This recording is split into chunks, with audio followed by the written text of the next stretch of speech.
नमस्कार, बहुत स्वागत है आपका अपने एमपी के इस खास बुलेटिन में। खबरों के साथ मैं हूं रीनू। सबसे पहले बात, मुख्यमंत्री शिवराज सिंह चौहान ने कहा कि उपचुनाव को लेकर उनके उम्मीदवार तय हैं और सभी लोग क्षेत्र में काम कर रहे हैं। प्रत्याशियों के नाम को लेकर पहली बार शिवराज सिंह चौहान ने यह बयान दिया। अब साफ हो गया है कि जो लोग कांग्रेस छोड़कर बीजेपी में आए हैं वही लोग बीजेपी के उम्मीदवार होंगे और चुनावी मैदान में ताल ठोकेंगे। तो यानी कि ये तय है कि न्यूज 18 जो आपको संभावित लिस्ट बीजेपी की दिखाई थी उस पर ही मुहर लगनी है, क्योंकि मुख्यमंत्री शिवराज सिंह चौहान ने सभा के दौरान साफ कर दिया है कि प्रत्याशियों की घोषणा लगभग तय ही है। उपचुनाव के प्रत्याशी तो घोषित हैं और वे सब अपने क्षेत्र में काम भी कर रहे हैं।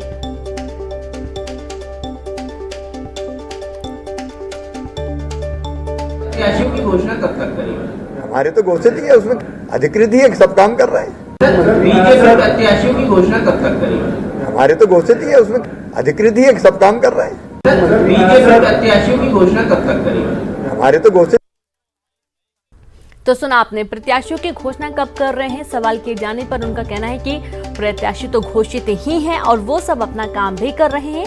हालांकि ऐसे बयान पहले भी कई बार सामने आए बीजेपी की तरफ से, लेकिन जिस तरीके से शिवराज सिंह चौहान ने सबके सामने कहा है कि प्रत्याशी तो घोषित है, यानी कि जो मंत्री या विधायक कांग्रेस से बीजेपी में शामिल हुए हैं वही अपने अपने क्षेत्र में जिन्होंने चुनाव लड़ा था 2018 के विधानसभा चुनाव में, वही दोबारा से उन्हीं सीटों पर चुनाव लड़ने वाले हैं। मतलब कि जो पूरी स्थिति है वो बिल्कुल साफ है। यहाँ पर अब उनको मात देने के लिए कांग्रेस को अपनी सफल रणनीति बनाने की जरूरत है। हालांकि कांग्रेस ने अपने 15 प्रत्याशी उतार दिए हैं, बाकी और पर मंथन चल रहा है, लेकिन जिस तरीके से बीजेपी के उम्मीदवारों का इंतजार था वो लगभग तय है, बस औपचारिक ऐलान होना बाकी है। भोपाल से खबर है, जहां पर कमलनाथ आज दिल्ली जाएंगे। पीसीसी चीफ दिल्ली में मंथन करेंगे, नेताओं से मुलाकात करेंगे। कांग्रेस की दूसरी सूची को लेकर मंथन होना है। 13 सीटों पर नेताओं के साथ चर्चा होगी। कांग्रेस ने 13 सीटों पर नाम फाइनल कर लिए हैं। 10 सीटों पर सिंगल नाम और 3 सीटों पर 2 से 3 नामों का पैनल बनाया गया है। 27 सितंबर को जारी हो सकती है दूसरी सूची। तो कुछ प्रमुख सीटें हैं, 3 सीटें जहां पर थोड़ी असमंजस की स्थिति बनी हुई है। दावेदारों की संख्या वहां पर ज्यादा है और किसे कितना मजबूत चेहरा उतारा जाए जो कि बीजेपी को टक्कर दे सके, इसकी जद्दोजहद चल रही है। और यही कारण है कि 3 सीटों पर 2 से 3 नामों का पैनल बना हुआ है। 27 सितंबर को ये लिस्ट जारी हो सकती है।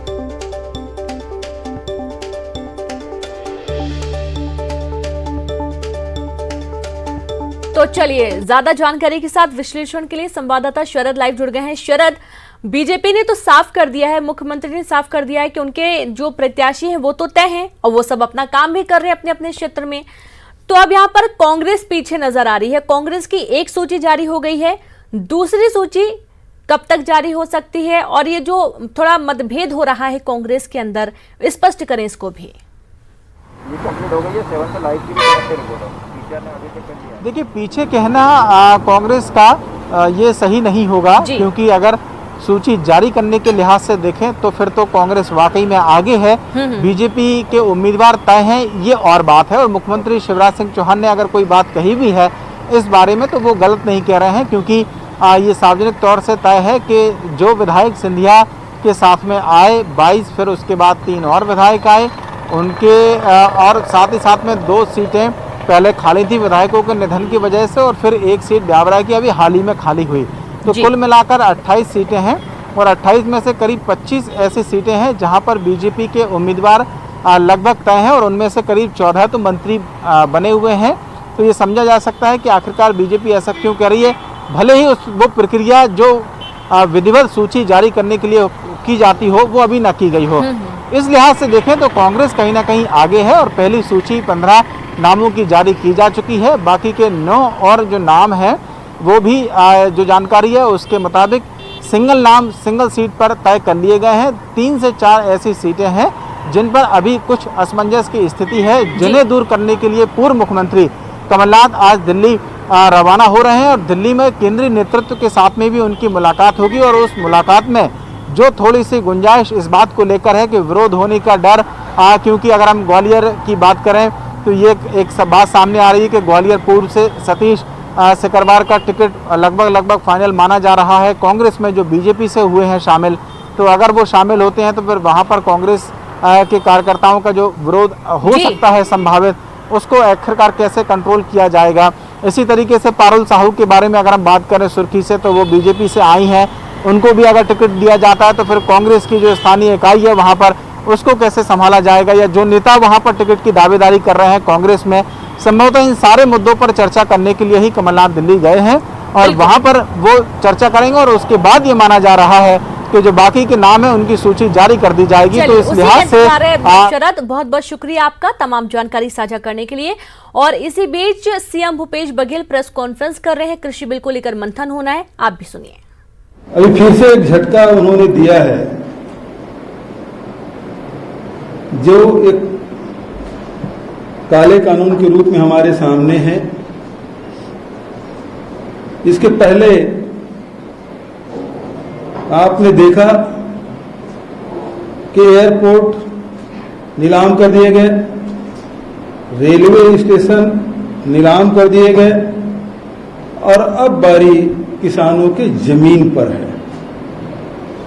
काला कानून उन्होंने कृषि उपज व्यापार वाणिज्य संवर्धन और सरलीकरण विधेयक 2020, इसमें उन्होंने कहा एक राष्ट्र एक व्यापार। दूसरा संशोधन उन्होंने किया कृषक सशक्तिकरण संरक्षण कीमत आश्वासन और कृषि सेवा पर करार विधेयक 2, जिसे कॉन्ट्रैक्ट फार्मिंग के रूप में हम सब जानते हैं। तीसरा आवश्यक वस्तु अधिनियम में संशोधन किया गया। एक राष्ट्र एक व्यापार, हमने देखा कि 1 नेशन 1 टैक्स नारा दिया, लेकिन जीएसटी में हुआ क्या? 5 स्लैब बने हुए हैं, 0% से लेकर 28% तक। और स्थिति ये है कि जीएसटी के पैसा जो उत्पादक राज्य हैं, उन राज्यों को 5 वर्ष तक के जो अंतर की राशि है उसे देने की बात उन्होंने कही थी।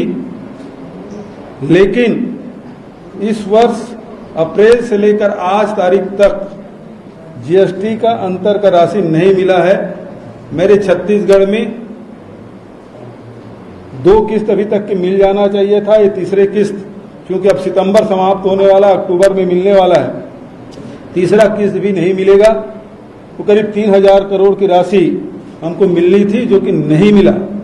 अब वो कहते हैं कि आप बैंक से उधार ले लो, पैसा हमारा, ब्याज हम देंगे। वैसे ये कहते हैं एक राष्ट्र एक व्यापार,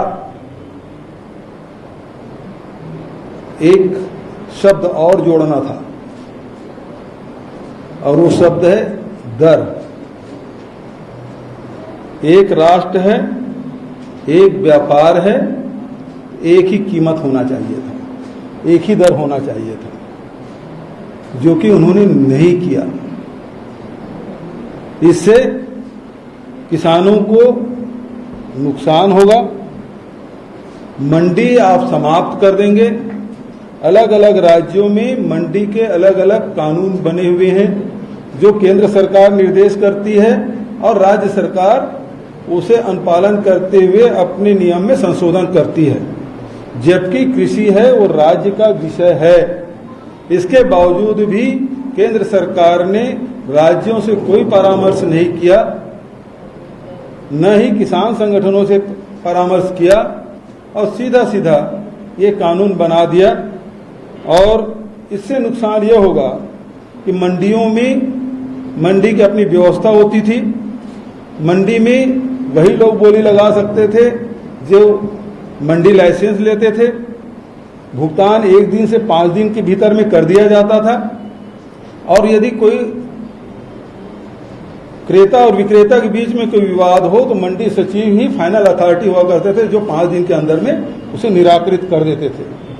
लेकिन अब जो नियम बना है उसमें मंडी शुल्क, मंडी लाइसेंस लेने की कोई जरूरत नहीं है, मंडी में जाके खरीदी करने की भी कोई जरूरत नहीं है। आपके पास पैन कार्ड होना चाहिए, पैन कार्ड के माध्यम से बाहर में आप खरीदी कर सकते हैं। इससे यदि कोई विवाद होता है तो एसडीएम एक पैनल बनाएगा और वो सुझाव देंगे, उसके हिसाब से होगा। वो 7 दिन, फिर 15 दिन, फिर 7 दिन, इस प्रकार से ये कई सप्ताह बीत जाएगा, लेकिन किसान को न्याय नहीं मिलेगा। और यदि लाइसेंस है तो लाइसेंस निरस्त करने की व्यवस्था थी। 5 दिन में यदि पेमेंट नहीं करता तो 5वें दिन उसका निरस्त हो जाता था हमारे छत्तीसगढ़ में। लेकिन अब पैन कार्ड में आप क्या निरस्त करेंगे? और बाहर में यदि खरीदी बिक्री हुई है तो फिर उसके पकड़ क्या है? यदि किसान ने धान बेचा, गेहूं बेचा, कोई सामान बेचा, तो उसके पास आधार क्या है कि उन्होंने बेचा है और इतना सामान दिया है। मंडी में तो ये मंडी एक्ट के माध्यम से ये प्रभावित होता था कि हाँ, ये किसान है, इतना एकड़ जमीन है, इतना धान या गेहूं लाया है, और वो खरीदार खरीदता था तो वो पूरा प्रमाणित रहता था। लेकिन अब बाहर, मंडी के बाहर में खरीदी होगी, पैन कार्ड के माध्यम से खरीदी होगी, तो आप कैसे उससे जस्टिफाई करेंगे कि इतना अनाज उन्होंने बेचा या उन्होंने खरीदा, पैसा दिया नहीं दिया, और उसका निराकरण कैसे होगा? तो इसका मतलब ये है कि मंडी को आप समाप्त करना चाहते हैं, और मंडी यदि समाप्त होगा तो मंडी में कार्यरत कर्मचारी, जो जिन प्रदेशों में मंडी की व्यवस्था है, जिसमें हजारों मंडी कर्मचारी हैं, अधिकारी हैं, उनके पास कोई काम नहीं रहेगा। सारा इंफ्रास्ट्रक्चर जो बना हुआ है, जो पिछले 6-7 दशक से जो मंडी का स्ट्रक्चर तैयार किए हैं, अब वो स्ट्रक्चर समाप्त हो जाएगा।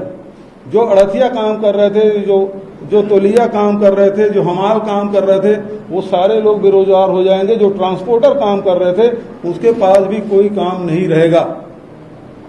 दूसरा, जो कॉन्ट्रैक्ट फार्मिंग की बात है, कॉन्ट्रैक्ट फार्मिंग करने की व्यवस्था आपने कर दी, मतलब सीधी सीधी बात है, आप अपने खेत में मजदूर हो जाएंगे, आप मालिक नहीं रहेंगे। कॉन्ट्रैक्ट करने के बाद यदि सरकार इसमें यह कह देते कि जो एमएसपी तय है उससे नीचे कोई एग्रीमेंट नहीं होगा, तो निश्चित रूप से किसानों को लाभ हो सकता था। लेकिन भोले भाले किसानों को, जो हमारे छत्तीसगढ़ नहीं, हिंदुस्तान में आधे से अधिक किसान सीमांत कृषक हैं या लघु कृषक हैं, ऐसी स्थिति में वो जो मंडी तक नहीं आ सकते, उनको कहते हैं कि आप कॉन्ट्रैक्ट फार्मिंग करेंगे, उसको वो एक उससे तय होगा, वो चाहे रेट दें न दें। आप देखेंगे जिस प्रकार से अभी फसल बीमा निजी कंपनियों को हाथ में दिया गया था, रिजल्ट क्या है? किसानों को मुआवजा के तहत किसी को 90 रुपया, किसी 3 रुपया, किसी 5 रुपया, किसी 100 रुपया, किसी 500 रुपया बीमा का लाभ मिला, और जो बीमा कंपनियां हैं उसको सैकड़ों करोड़ रुपए का लाभ हुआ इसी देश में। तो ये कॉन्ट्रैक्ट फार्मिंग भी उसी प्रकार से, जैसे बीमा किसानों के लिए हानिकारक रहा और निजी कंपनियों के लिए लाभदायक रहा, उसी प्रकार से कॉन्ट्रैक्ट फार्मिंग भी किसानों के लिए हानिकारक, और जो कॉन्ट्रैक्ट करेगा, कॉन्ट्रैक्ट फार्मिंग करवाएगा, उसको मुफ्त में जमीन मिल जाएगी, मुफ्त में मजदूर मिलेंगे। तीसरा जो सबसे बड़ी बात है, जिसके तरफ किसी का ध्यान नहीं गया, वो आवश्यक वस्तु अधिनियम। आवश्यक वस्तु अधिनियम में पहले ये तय था कि आप अनाज इतने क्विंटल तक के रख सकते हैं। वो अलग अलग राज्यों में वो सीमाएं अलग अलग तय थी, लेकिन अब जितने भी जो जमाखोर लोग हैं उनको छूट दे दी गई। यदि आपात स्थिति है या युद्ध की स्थिति है, तभी छोड़ के कोई भी व्यक्ति कितना भी अनाज अपने गोडाउन में रख सकता है। इसका अर्थ ये है कि एक बड़ा प्लेयर, 2-4 बड़े प्लेयर देश के, पूरे देश के अनाज को अपने गोडाउन में भरेंगे, कृत्रिम रूप से अभाव पैदा करेंगे और मनमानी कीमत से वो उपभोक्ताओं को अनाज उपलब्ध कराएंगे।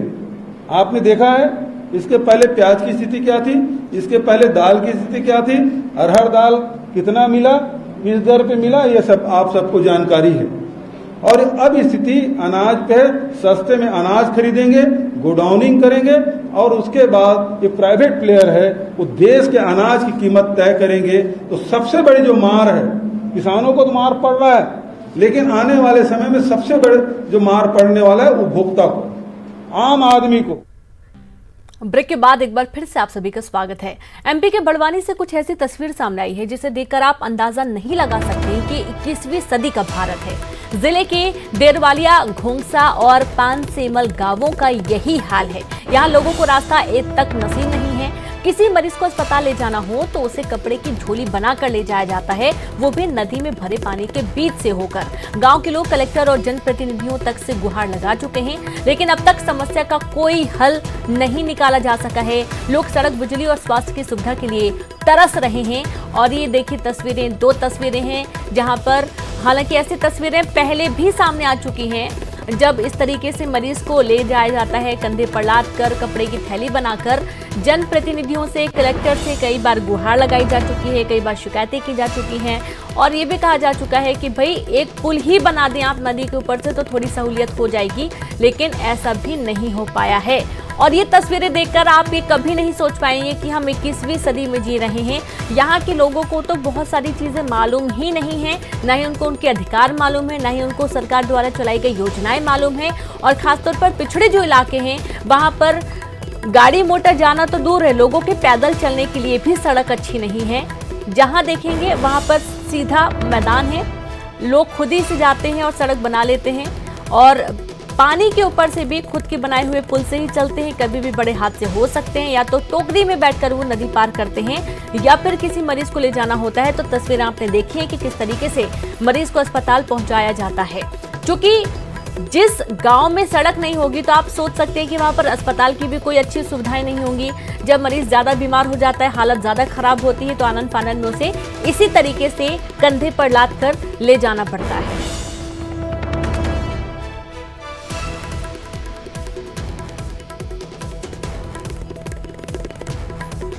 तो न्यूज 18 एक्सक्लूसिव तस्वीरें, ये 2 तस्वीरें आपकी टीवी स्क्रीन पर हैं, जहां पर आप देखेंगे पानी के बीच से गाड़ी निकाली जा रही है, पानी के बीच से और खेत खलियानों के बीच से मरीज को ले जाया जा रहा है। ये तस्वीरें देखकर वाकई में हैरानी होती है कि तमाम जो विकास के दावे वादे किए जाते हैं, क्या वो सिर्फ शहरी क्षेत्रों के लिए होते हैं। और ज्यादा जानकारी के साथ संवाददाता पंकज जुड़ गए हैं। पंकज, ऐसी तस्वीर कोई पहली बार नहीं है, पहले भी कई बार ऐसी तस्वीरें सामने आ चुकी हैं, लेकिन किसी भी कलेक्टर की या जनप्रतिनिधि की इन पर नजर क्यों नहीं पड़ी आज तक? रेणु, जाहिर सी बात है कि जिस तरीके से वोट बैंक की राजनीति चलती है और अधिकारियों में भी इतने बैकवर्ड क्षेत्र में जाने की एक जो उत्साह होना चाहिए, उमंग होना चाहिए, काम करने का जज्बा होना चाहिए, कहीं ना कहीं उन चीजों की कमी है। यही कारण है कि आजादी के इतने बरस बीत जाने के बाद भी जो है आदिवासी समाज जो इस तरीके से प्रताड़ित ही कह सकते हैं कि प्रताड़ित हो रहा है। जी बिल्कुल पंकज, शुक्रिया आपका जानकारी के लिए। और अगली खबर का हम रुख करेंगे, जहां पर भोपाल में नशे में धुत युवती ने दूसरी युवती से मारपीट की। युवती ने शराब की बोतल से दूसरी युवती का सर फोड़ दिया। आरोपी ट्रायोलॉजिक क्लब में छापे के दौरान पकड़ी गई थी। बाग सेवनिया थाने में आरोपी युवती पर मारपीट का मामला दर्ज किया गया है और मामला दर्ज होने के बाद आरोपी ने फिर से पीड़ित युवती के साथ मारपीट की। इंदौर में 7 साल की मासूम की इलाज के दौरान मौत हो गई। बताया जा रहा है कि बच्चे के चाचा ने ही उसका अपहरण कर उसकी हत्या कर दी। पुलिस को बच्ची खून से लथपथ मिली थी और सीसीटीवी कैमरे में आरोपी की तस्वीर कैद हुई है। आरोपी घर से मासूम बच्ची को उठाकर ले गया। पुलिस ने आरोपी को गिरफ्तार कर लिया है। मौसम विभाग ने जारी किया अलर्ट। अगले 24 घंटे के लिए अलर्ट जारी किया गया है। रीवा, शहडोल, सागर, होशंगाबाद के लिए येलो अलर्ट, भोपाल संभाग के लिए भी येलो अलर्ट और साथ ही अनूपपुर, पन्ना, छतरपुर में भारी बारिश का अलर्ट जारी किया गया। धार, रतलाम, देवास, जबलपुर के लिए येलो अलर्ट जारी किया गया है। और इसी के साथ उस बुलेटिन में इतना ही। नमस्कार।